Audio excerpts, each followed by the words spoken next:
Менталното здравје представува темел на едно здраво општество, но сепак кај нас тоа е се уште табу тема и тема која што недоволно се третира како од медиумите, така и од страна на државата. Јас сум Џејлан Велију, а денес на ова тема ќе разговараме со Ана Тодоровска, психолог, и Димитар Илчев, претседател на Сдруженијето Мисла. Здраво Ана, здраво Димитар, добродојдовте во Гласни идеи. Фала за поканата. Ви благодарам за поканата, се надевам дека ќе имаме интересна дискусија. Да, исто јас. Ана, би почнале со тебе. Ти си психолог, па да кажи ли нешто повеќе за битноста и значењето на менталното здравје, да кажам, и колку луѓето кај нас се информирани за тоа?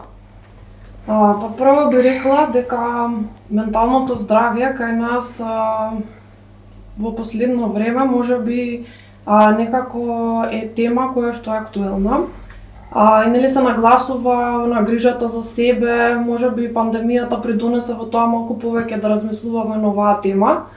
Меѓутоа би нагласила дека менталното здравје не е само отсуство на некакво расстройство. И сметам дека тоа е многу важно да се даде внимание на тој момент, бидејќи менталното здравје подразбира дека луѓето се во некаква добра состојба која што има емоционална, психолошка, социјална компонента, дека тие се функционални, дека може да придонесуваат за заедницата и дека се способни да ги остварат своите капацитети. Сега каква е состојбата моментално со општото ментално здравје? Би кажала дека од една страна има позитивен тренд, каде што луѓето веќе малку ги разбиваат тие табу теми, каде што повеќе се интересираат и повеќе бараат поддршка од психолог, советник, психијатар. И тоа има еден значаен пораст на трендот на мажи кои што се обраќаат за психолошка помош, кој што претходно не било баш така. Тоа е веројатно резултат на разликата во социјализацијата на момчињата и девојчињата, каде што нели поприфатливо е за девојките да се занимаваат со своите емоции, со својата психолошка состојба. Меѓутоа би нагласила тука дека емоциите немаат пол и дека сите ние подеднакво исто ги чувствуваме емоциите, но социјализацијата е тој важен фактор како ние ги изразуваме или пак не ги изразуваме, односно ги потиснуваме во себе. Уште еднаш кога се навратам на ковид кризата, која што имаше значајно влијание во оваа област, дека од една страна има позитивен тренд на барање на психолошка поддршка, но од друга страна сега и веројатно во наредните години ќе ги гледаме ефектите од тоа што значи социјална изолација и нели кои се психолошките последици. Например, може да се забележи дека актуелни теми и проблеми, да кажам, со кои што денеска се соочува општеството во поголем размер се депресијата, анксиозноста, има често регрес на некакви состојби каде што претходно се дошло до некаков напредок и така. Добро. Подоцна ќе зборуваме за причините кои што доведуваат до овие состојби што ги спомена. Сега да Димитар да се навратиме на тебе, да не кажеш нешто повеќе за Сдруженијето Мисла, од каде се јави потребата за формирање на такво здружение и кои се целите, да кажам, кои што треба да се постигнат? Потребата беше очигледна, значи нашето здружение започна најпрвим како неформална група, некаде во средината на 2010-тите години, за во 2017 година да се формализира како регистрирано здружение. Мислам дека е евидентно дека во нашето општество постои недостиг од вакви организации. Сите оние кои што се занимаваат со проблематиката на ментално здравје се професионалци, институции, а тие знаеме да бидат малку инертни, а посветени здруженија кои што работат во областа на менталното здравје во тој период немаше. Имало порано, меѓутоа згаснале тие во меѓувреме. И така нашето здружение е типично грасрутс здружение, грасрутс организација која што потекнува од заедницата, од граѓаните, без никаква поддршка или некаков план или сценарио од озгора. И ние така функционираме и до ден денес. ова што се однесува до потребата, неко битно беше тоа што некои од основачите на здружението има лични искуства со недостаток на таква организација, со недостаток на група за поддршка и сметаа дека ова една граѓанска организација може на поинаков начин да действува на ова поле и така нако се формиравме како што се формиравме. Ова и постоиме до денес. Ова има флуктуација во луѓето внатре, едни доаѓаат, други си одат во зависност од потребите и тоа што можеме да им го неко пружиме. Нашата мисија е ајде да не користам стручитен мини, вклучување во општеството, на граѓаните кои што имаат одредени неко предизвици во вид на нарушување на менталното здравје. Ние се обидуваме да им дадеме поддршка, а и лично како поединци, меѓутоа да се занимаваме и со застапување за унапредување на нивните права и положба во општеството. Апсолутно да. Добро. Ана, тоа што спомена денес, нели со кои сите облици се среќаваме на ментално нарушување или психички расстройства, колку животните услови влијаат на таквата состојба? Дали може да се каже дека во некој определен, да кажам, дел на општеството или слој позастапени се расстройствата? Ова е една вечна тема, да кажам, во психологијата, нели, на што се должи, кој е главниот фактор, дали е средината, дали е генетскиот фактор.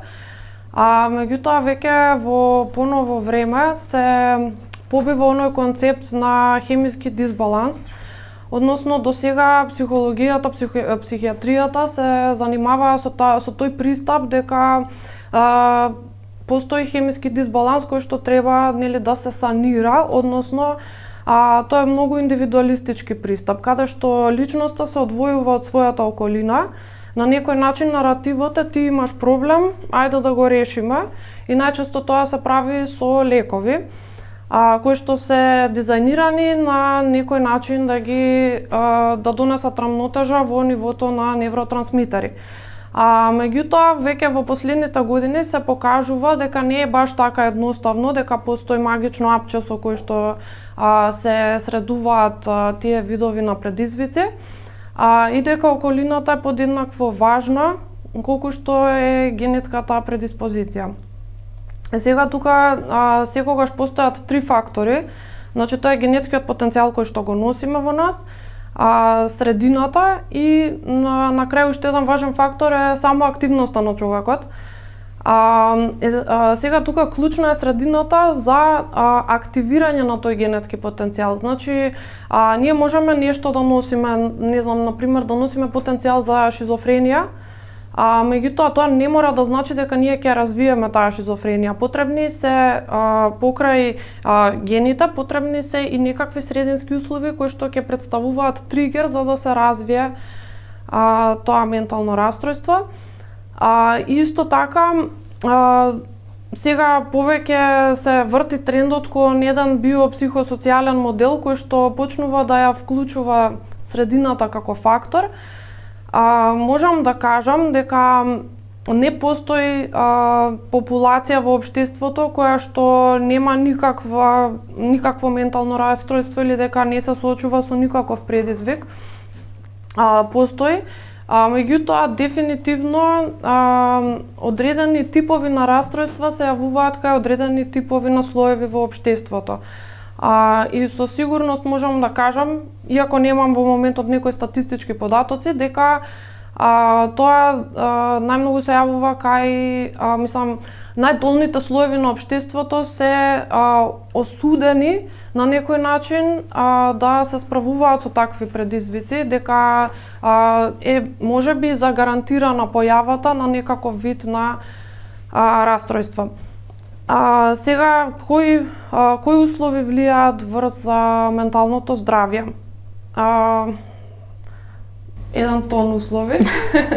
Се може, значи. Да, значи најмногу еве да почнеме се условите во кои што ние сме израснале и контекстот во кој што живееме.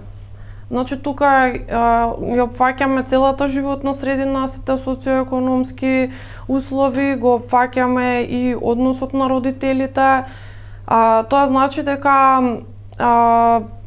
причина за појава на некаков предизвик во текот на животот може да бидат големи трауми со големото, меѓутоа може да бидат и помали трауми со малото.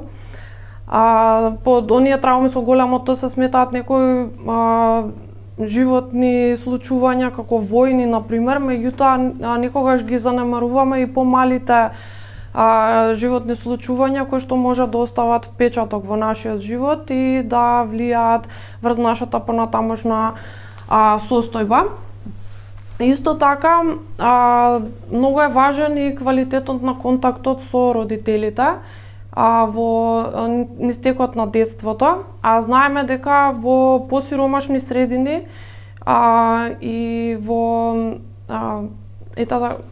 посиромашни средини, во средини каде што луѓето се лишени од некои услови за живот, не може родителот да биде без стрес, не може родителот да биде среќен родител, а тоа значајно влијае на начинот на кој што ќе се развива едно дете понатаму во животот. Значи од старт ние во овој случај се соочуваме со некаков тип на лишеност, дали е тоа материјална лишеност, дали е тоа емоционална лишеност кој што понатаму влијае врз развојот на тоа дете. Во секоја развојна фаза од животот постојат одредени така наречени критички периоди каде што треба да се развие одредена функција кај детето. Доколку овие периоди бидат промашени, многу е тешко, дури некогаш невозможно, да се надоместат понатаму во животот. Исто така, што може друго да придонесе различни стресни животни ситуации. Прегледав малку во статистичките податоци за периодот од 2005 до 2020 година. На врвот на ментални растројства во Македонија најзастапена е шизофренијата. На второ место се растројства кои што се предизвикани од злоупотреба на психоактивни супстанции и алкохолизам. И на трето место се растројства кои што се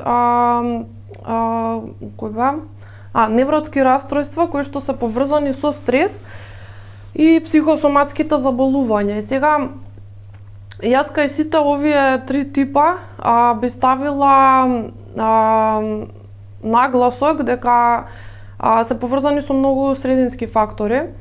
Например, алкохолизмот и злоупотребата на супстанции би ги поврзала повеќе не толку како личен проблем, туку би кажала дека тие представуваат социјален проблем, затоа што тие секогаш се поврзани со справување со некаков проблем во животот, односно често знаат да бидат бегство од некоја тема и начин на справување со некакви услови во кои што живееме, односно неможност за поднесување и живење во тие услови.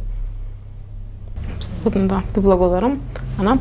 Сега Димитар, кога Ана веќе го спомна по нискиот, да кажем, слој на општеството, како тие луѓе, односно по сиромашните луѓе, стигат до потребните терапии кои што треба да ги користат, ако нели имат ментални растројства претходно, и дали сите лекови се пример на позитивната листа на Фондот за здравство, и дали има некои социјални права кои што тие луѓе ги остваруваат?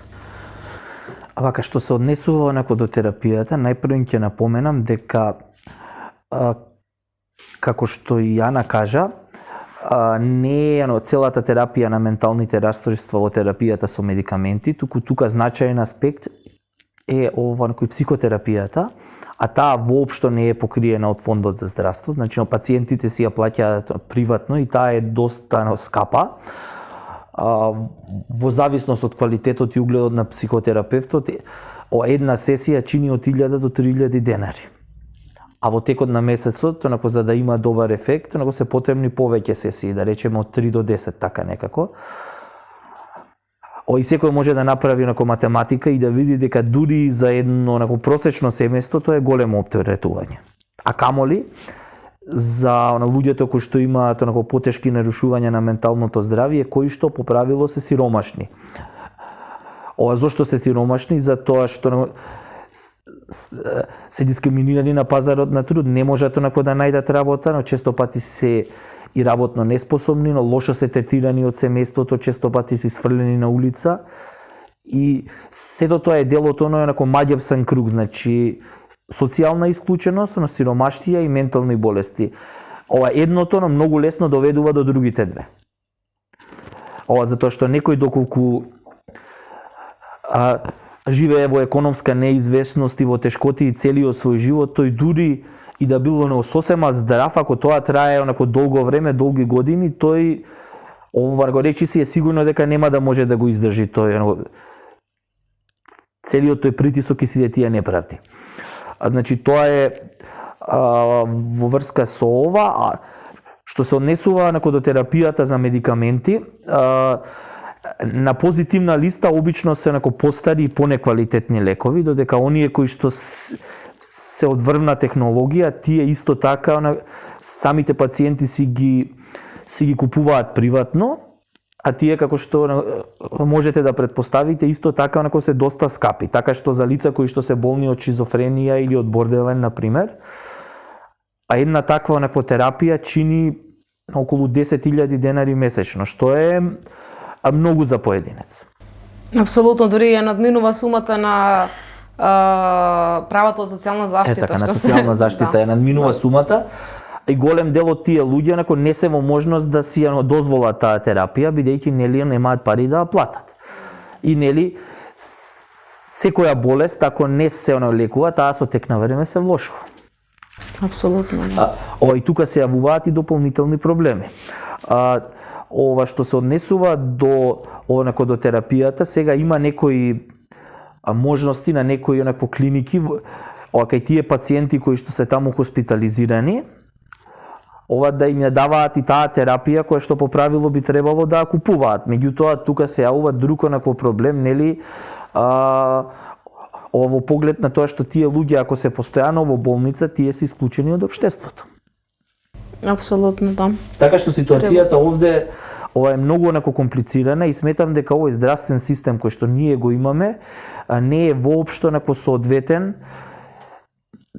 да ги лекува и да ги третира тие луѓе онака како што треба. Значи тие најчесто се подпираат на некои лекови кои што се на позитивна листа и кои што или не се најсоодветни за нивната дијагноза или пак не се доволно квалитетни, се работи за постари лекови кои што имаат нуспојави, несакани ефекти кои што или ги укочуваат луѓето, или не можат да размислуваат да се бават со интелектуална активност. Ги успиваат, можеби. Така ги успиваат точно. Што значи дека од една страна имаат некаков позитивен ефект од тие лекови, а од друга страна имаат и негативен ефект кој што долгорочно може и повеќе штета да има отколку користа што ја имаат. И уште сакам да кажам дека има и некои современи методи, како што е арт-терапијата или терапијата со рекреација, со некои специфични активности кои што се експериментални, а и кои што се применети во некои други земји, меѓутоа кај нас тоа нема ништо од тоа. И би требало да се размислува и во таа насока. Од мене толку. Благодарам. Сега имам последно прашање за двајцата истото. Што станува со интеграцијата повторна во општеството и во системот на лица кои што имале некаква ментална попреченост во текот на развојот, нели не останува се во тоа да луѓето користат терапија и бидат изолирани или да бидат сместени во некои установи да бидат изолирани. Дали во општество, мислам од ова што досега го кажавте, јасно е дека не постојат такви услови, но што треба да се направи, во која насока да се бара тоа? Како да бидат интегрирани повторно тие луѓе во системот? Може ли само да се натоврзам на ова Димитар што го слободно. Во однос со терапијата со лекови, дека сакав да кажам дека во нашето општество кога некој ќе се обрати за професионална помош, се уште првото нешто кое што се предлага како решение е припишување на некаков лек кој што би требал сам по себе да го санира тој проблем. Меѓутоа Не знам колку ние сме спремни како општество да ги дискутираме и нуспојавите од тие лекови, кои што спомна Димитар дека некои веќе се застарени, кои што можеби во други земји веќе не се ни употребуваат. Во правости. Например, колку сме спремни да зборуваме за тоа дека антидепресивите иронично имаат многу големи нуспојави како појава на суицидални мисли, особено кај млади луѓе, дека се појавува исто така една појава наречена акатизија, која што представува неволја во движење на долниот дел од телото, значи постојана моторна напнатост и неподносливи движења со нозете, каде што има случаи на луѓе тоа што веќе не можат да го поднесат, тоа се доведуваат до рап на самоубиство. Сега во ред можеби антидепресивите имаат помогнато кај некои поединци, меѓутоа оно што е проблематично за мене е податокот дека конкретно американската FDA, Food and Drug Administration, одобрува некаков лек за масовна употреба врз основа на само 2 студии. Односно, ако во 2 случаи истиот лек се реплицира нели истата студија на идентичен начин и се добијат истите резултати, таа веќе се одобрува за масовна употреба. Понатаму исто сакав да го споменам моментот дека кај нас се уште не е јасна разликата помеѓу што значи тоа психолог, што значи психијатар, што значи психотерапевт, што е советник, а што е лайф коуч.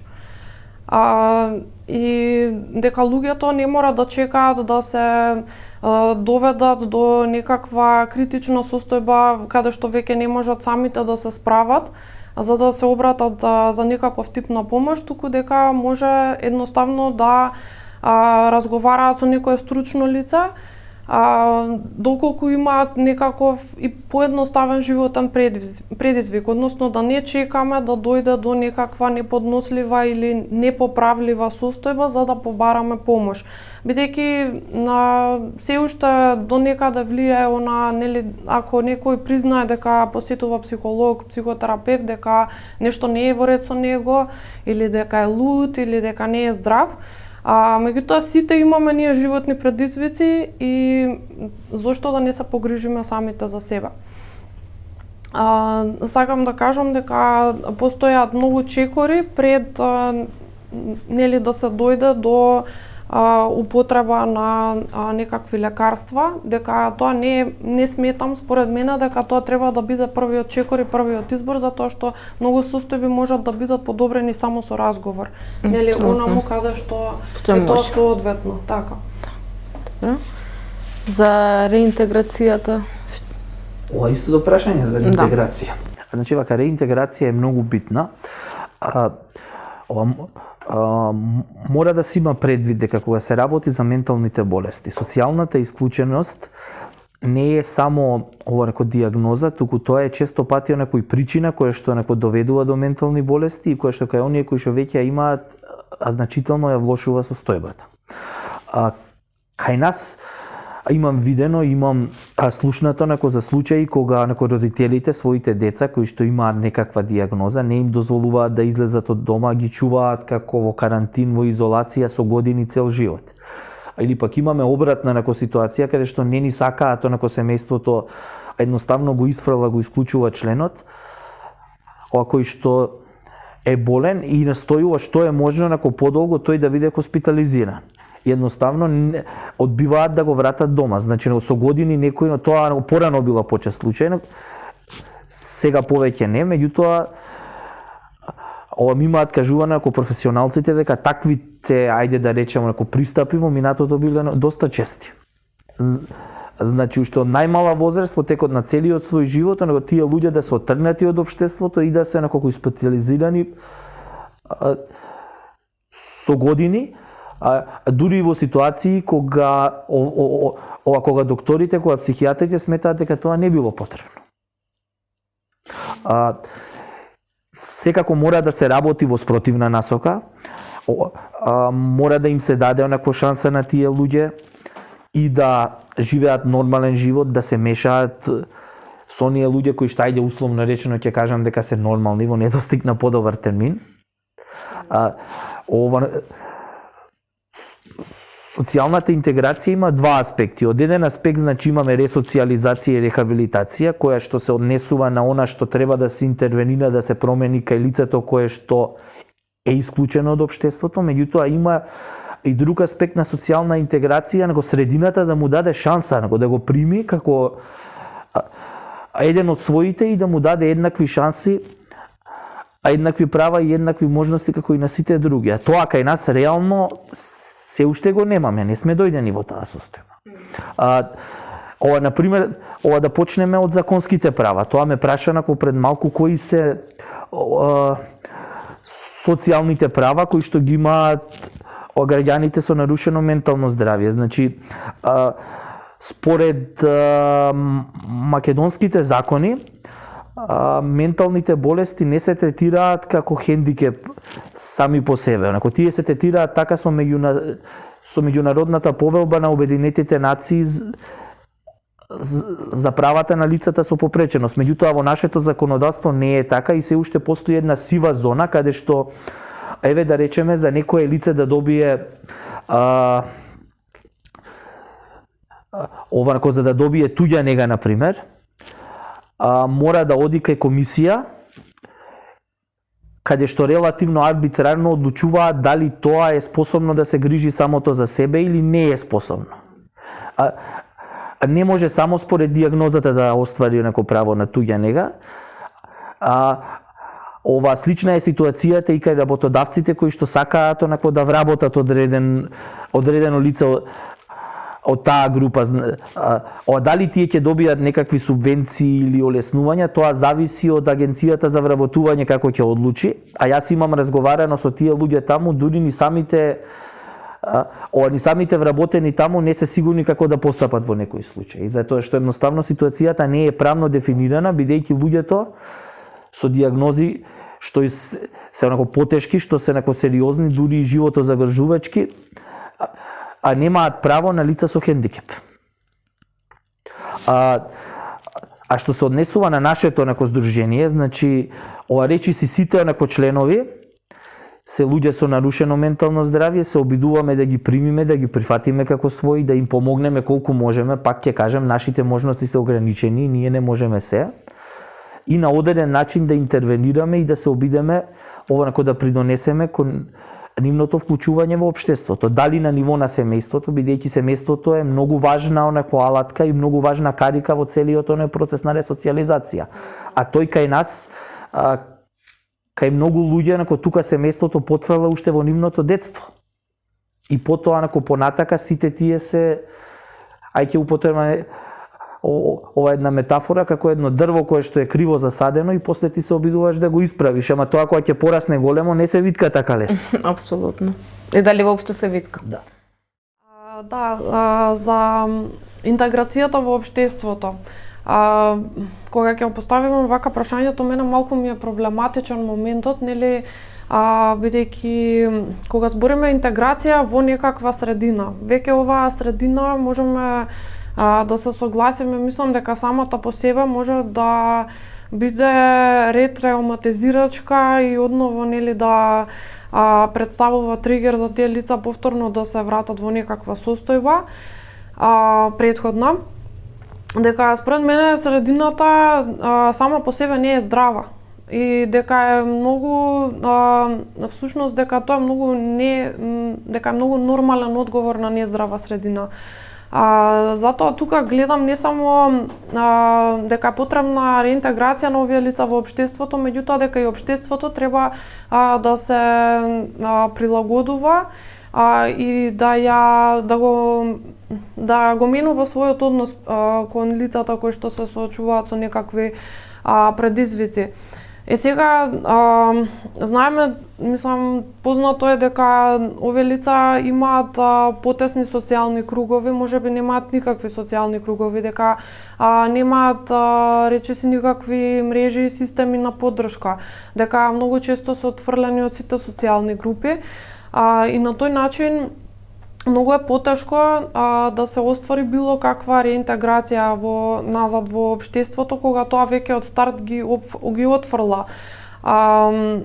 И тука би кажала дека на неколку нивоа треба да се случи таа интеграција, значи на почетокот физичка интеграција, односно дека тие лица не треба да бидат затворени во институции каде што ние не ги гледаме и едноставно сме го решиле проблемот на тој начин со тоа што се правиме дека не постои, туку дека треба тие лица да се вклучат во интеракција.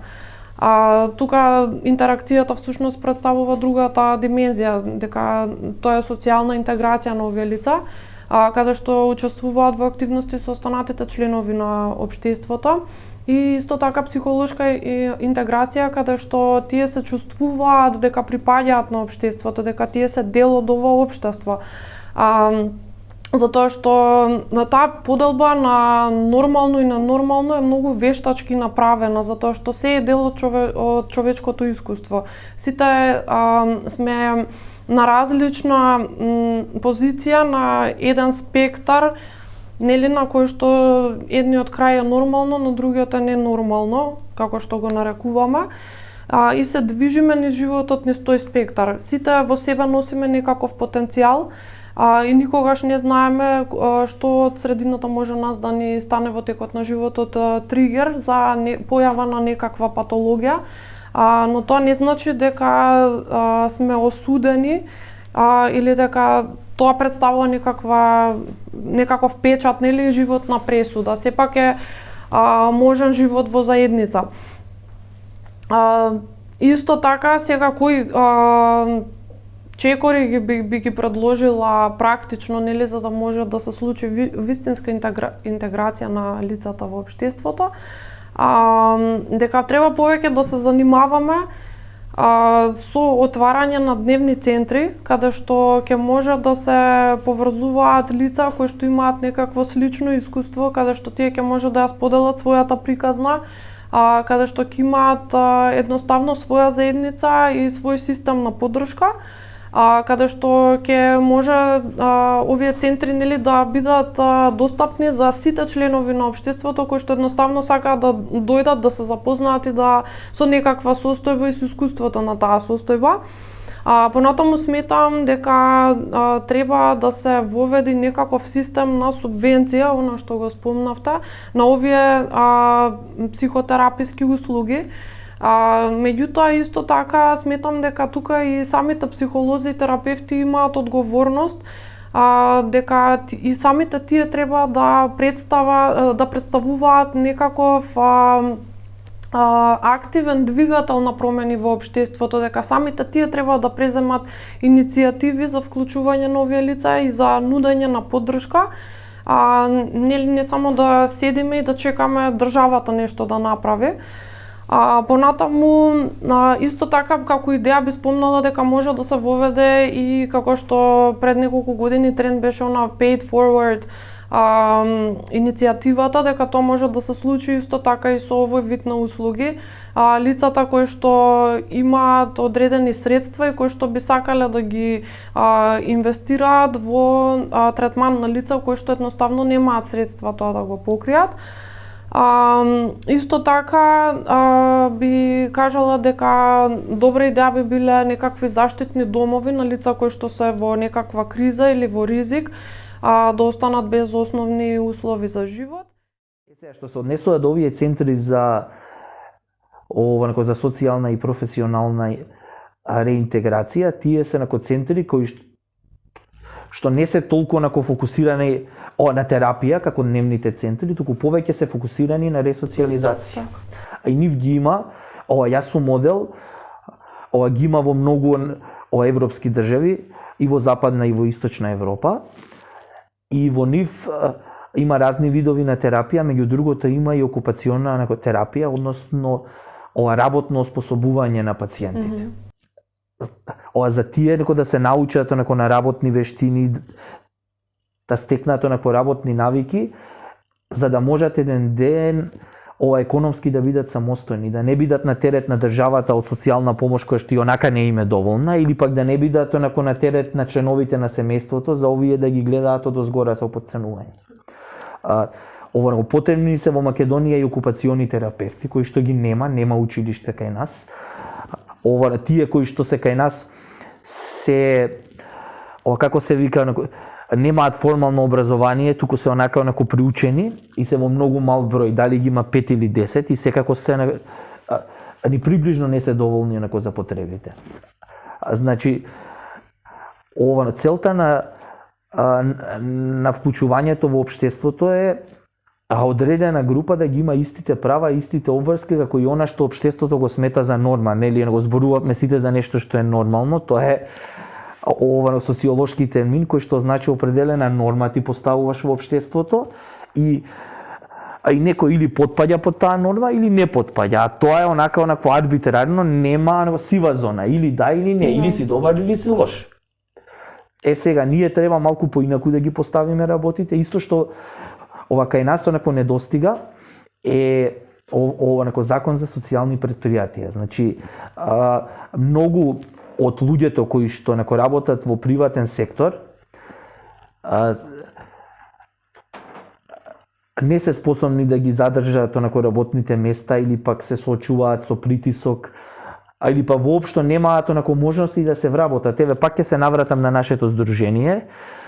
Ние имаме доста големо членство, иако повеќето од нив се неактивни и 90% од тие луѓе се невработени. Значи сакаат да се вработат, или не се способни за работа, или пак се способни за работа, ама се дискриминирани за тоа што заради дијагнозата и едноставно газдите не сакаат да ги примат од страв или од некакви онако предрасуди дека нешто лошо ќе се случи, дека нешто лошо ќе направат. Многу е битно да се работи на таа тема, а од тоа корист ќе имаат не само нашите сограѓани со нарушено ментално здравје, туку ќе има користи целото општество. Зошто? Затоа што овие мерки доколку се преземат, овие луѓе кои што ги спомнав нема да бидат на терет на општеството, туку ќе бидат продуктивни членови на општеството. Нема да троши државата пари за хоспитализација, за разни онако третмани за социјална помош. На долг рок, според мене барем, тоа е најдоброто решение за сите. Благодарам, Димитар. Јана, ти благодарам и тебе. Многу информативен разговор имавме.